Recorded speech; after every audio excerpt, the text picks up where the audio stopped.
Saudara, topik firman Tuhan pada pagi hari yang indah ini yaitu pembaharuan hati.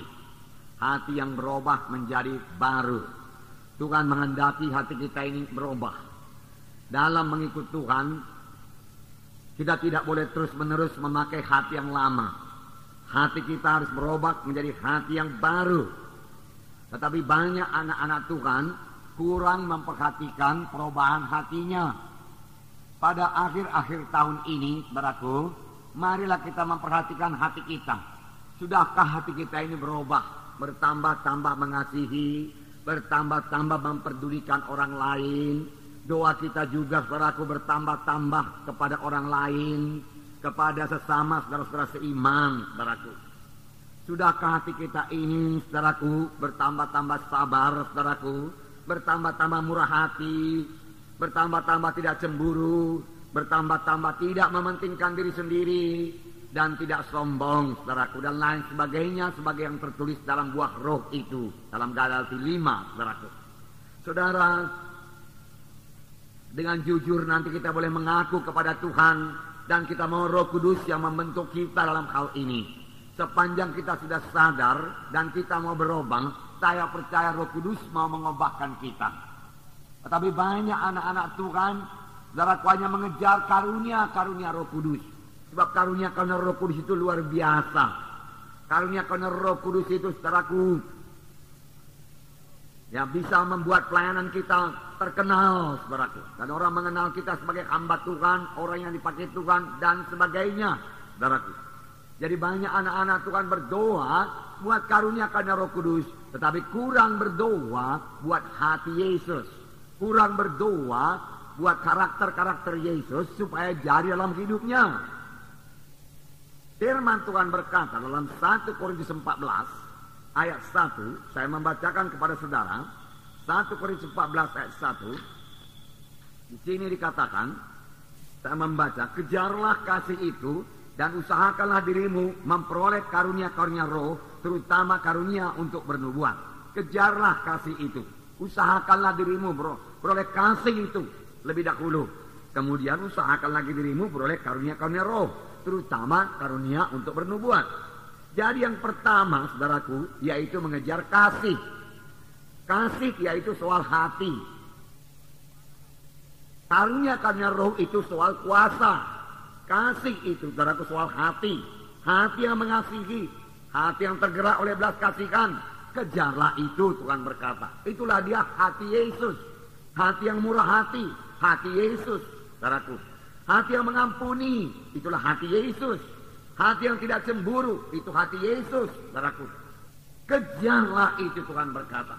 Tidak cukup kamu hanya mengejar karunia-karunia roh saja. Berdoa buat karunia-karunia roh. Urapi saya, Tuhan, pakai saya luar biasa, Tuhan. Teguhkan pelayanan saya dengan kuasa dan tanda ajaib, Tuhan. Oh, banyak sekali doa anak-anak Tuhan demikian. Tetapi rupanya firman Tuhan berkata, itu semua memang tidak salah. Tetapi firman Tuhan berkata, kejar lebih dahulu kasih itu. Sesudah itu, mintalah kuasa itu.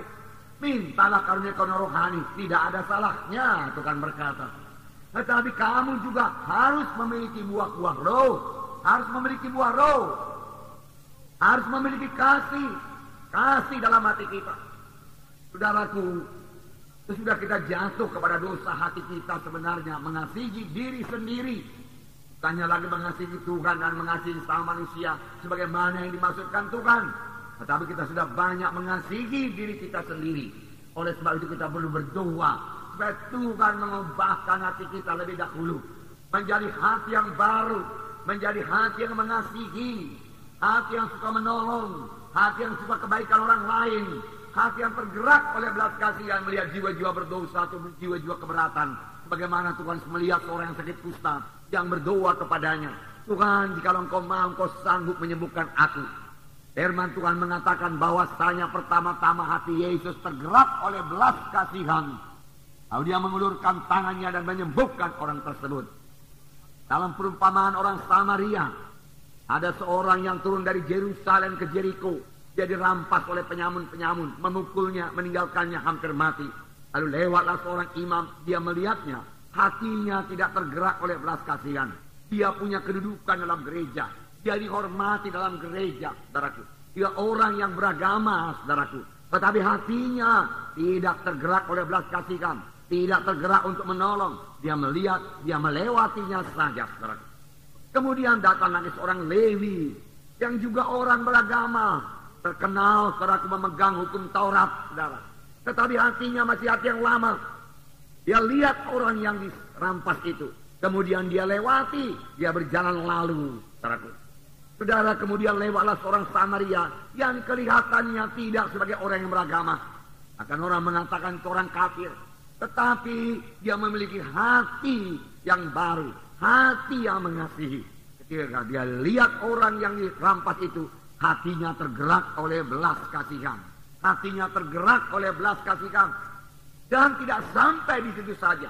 Hati yang tergerak oleh belas kasihan ini diteruskannya kepada tindakan. Tindakan kasih, perbuatan kasih. Dia datang kepada orang tersebut. Kemudian dia bersihkan luka-lukanya. Dia balut luka-lukanya. Kemudian dia angkat ke keledainya. Dia bawa ke rumah tumpangan. Kemudian dia berkata, uruslah orang ini baik-baik. Ini 2 dinar. Nanti kalau kurang, gua atau kembali kutambahi lagi. Pokoknya dia engkau urus baik-baik sampai dia bisa sembuh, sampai dia pulang ke kampungnya. Bahkan dia tidak mengharap balasan apa-apa. Saudaraku, itulah dia hati Yesus, saudaraku. Itulah dia karakter Yesus, saudaraku.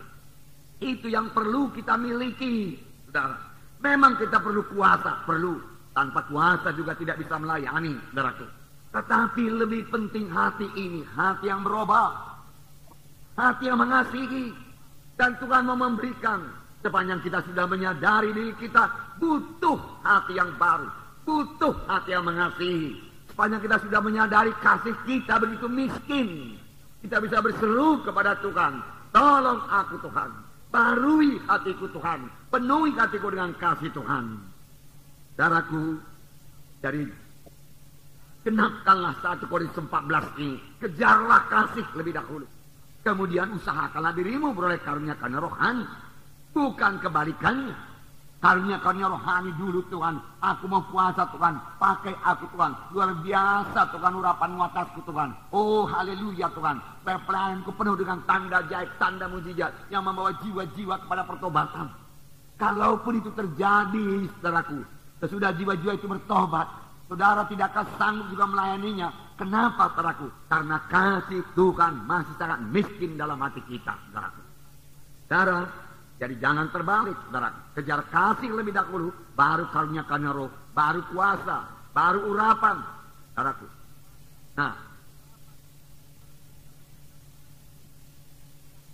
saudaraku yang kasih dalam nama Yesus, jangan abaikan hati ini. Mohon kuasa, kuasa, kuasa. Tapi dalam hati masih penuh dengan kemarahan. Mohon kuasa urapan Tuhan. Tapi dalam hati saudaraku penuh dengan kesombongan. Itu akan membuat orang tersebut jatuh. Itu tidak jauh bedanya dengan Lucifer. Dia sangat dikaruniai Tuhan. Karunia-karunia roh bekerja semuanya kepada dia. Dia memimpin pujian yang luar biasa di sorga. Dia punya talenta musik yang luar biasa. Dia punya urapan penyembahan yang luar biasa. Tetapi dia memiliki hati yang sombong. Hati yang membesarkan diri. Dia mementingkan diri sendiri. Hatinya belum berubah. Dan tidak lama kemudian dia pun jatuh. Kita melihat hati kita. Sudahkah kita bebas dari kemarahan? Sudahkah kita bebas dari kepahitan hati? Sudahkah kita bebas daripada roh tidak mengampuni? Sudahkah hati kita bebas daripada roh-roh pertentangan? Balas dendam, daripada segala kenajisan, saudaraku. Itulah yang perlu dibersihkan lebih dahulu. Dan seturut dengan firman Tuhan minggu yang lalu, kalau kita membersihkan dari dalam pinggan itu, maka bahagian luar pinggan itu juga akan bersih. Karena apa yang di dalam hati ini memanifestasikan dirinya keluar dalam tindakan, perbuatan, dan perkataan kita. Amin, saudara.